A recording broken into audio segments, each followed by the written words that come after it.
Dahlia and Kabir Mwangi were the epitome of success in Nairobi's elite circles.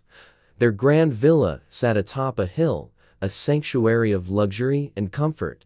But beneath the polished exterior of their lives lay a silent pain, a decade-long battle with infertility. For 10 years, every prayer, every medical intervention, every hope ended in disappointment. Dahlia, once full of laughter, grew quieter with each failed attempt. Kabir buried himself in work, hiding his own grief. The only solace they had was Simba, their golden retriever. Simba was more than a pet. He was their confidant and companion. He sensed their emotions, comforting them during their darkest moments. "Simba is the child we never had," Dahlia often said, stroking his golden fur as he nuzzled her lap. One crisp August morning, their prayers were finally answered. Dahlia gave birth to a healthy baby boy, Kiano Mwangi. The couple's joy was unparalleled. Their villa, once too quiet, now echoed with the sounds of baby cries and laughter. Simba was curious about the new addition. He sniffed at the crib and wagged his tail, but soon retreated to a corner, watching intently. As days turned into weeks, Simba's behavior began to change.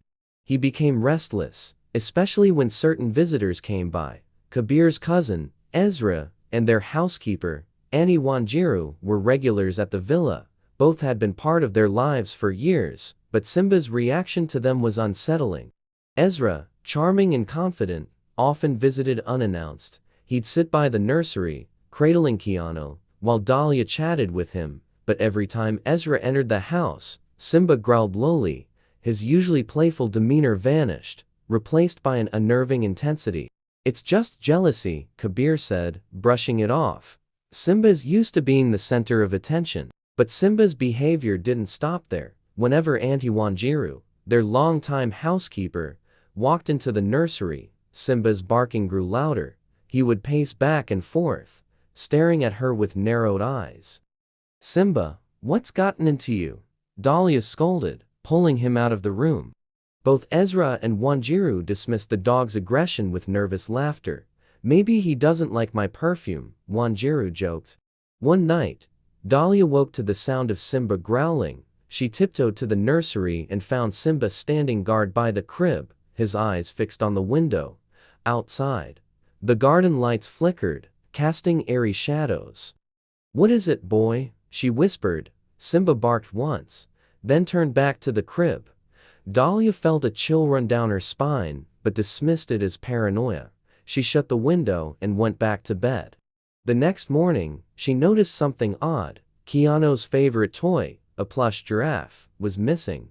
"It must have fallen somewhere," Kabir said, but Simba's restless pacing made her uneasy. Simba's aggressive behavior continued. He barked whenever Ezra or Wanjiru entered the nursery, growling even louder if they came too close to Kiano. Dahlia began to feel torn. "Maybe we should take Simba to a trainer," she suggested. "He's been acting strange ever since Kiano was born." Kabir sighed. "Dahlia, Simba has been our rock for years. He's just adjusting to the changes." But Dahlia couldn't shake the feeling that something was wrong. One evening, she found Simba standing outside the nursery, growling softly as Ezra chatted with Kabir in the living room. Simba's eyes darted toward the baby monitor on the coffee table. A week later, something unsettling happened. Dahlia caught Wanjiru lingering by the nursery window late at night. "What are you doing here?" she asked, startled.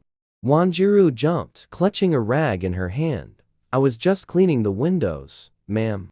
At the same time, Simba barked furiously, pulling at his leash. Kabir rushed over. "What's all this noise?" "Your dog is going mad," Wanjiru said, her voice trembling. "I was just doing my job." Dahlia's suspicions deepened, but Kabir dismissed them. "You're overthinking this. Wanjiru has been with us for years." A few days later, Ezra visited with gifts for Kiano. Simba's reaction was immediate. He lunged at Ezra, barking furiously. Kabir barely managed to pull him back. "Simba, what's wrong with you?" Kabir shouted. Ezra laughed nervously. "I think he just hates me, cousin." Dahlia, however, noticed something odd. Ezra's hand trembled as he reached for Kiano, and he avoided Simba's gaze. That night, The villa was unusually quiet. Dahlia and Kabir, exhausted from a long day, went to bed early. In the middle of the night, Dahlia woke up to find the nursery door ajar. Her heart raced as she stepped inside. Keanu's crib was empty. The curtains billowed in the breeze, and the faint sound of Simba's barks echoed in the distance. Kabir checked the security cameras and saw the shocking footage. Simba carrying Keanu in his mouth, leaping over the garden fence. The couple panicked and wondered why Simba would run away with their child. In fear and desperation, the couple drove through the city, calling out Simba's name. Every street corner seemed unfamiliar. Every sound amplified their fear. Hours passed without any sign of their dog or baby. Finally, a call came in. Simba had been spotted near an abandoned warehouse. The couple rushed to the location, their hearts pounding.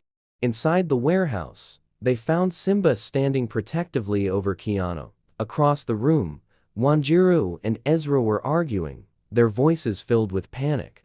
"I told you this wouldn't work," Wanjiru hissed. "You're the one who messed it up," Ezra shot back.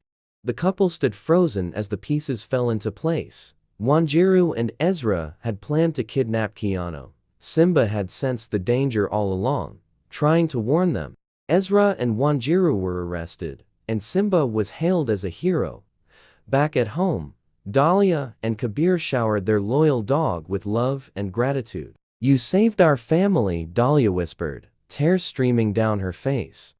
Simba wagged his tail, his eyes filled with understanding. For the Mwanjis, the bond between them and their protector was now stronger than ever. This story teaches us the importance of trust, awareness, and loyalty. Sometimes, warnings come from the most unexpected sources, and dismissing them can lead to dire consequences. Simba's unwavering loyalty reminds us that true protectors act out of love, even when they are misunderstood. This story also emphasizes the value of intuition and vigilance. Ignoring signs of danger, no matter how subtle, can make us vulnerable. Finally, it highlights that appearances can be deceiving. Those closest to us may not always have the best intentions, and it's important to stay alert and trust our instincts.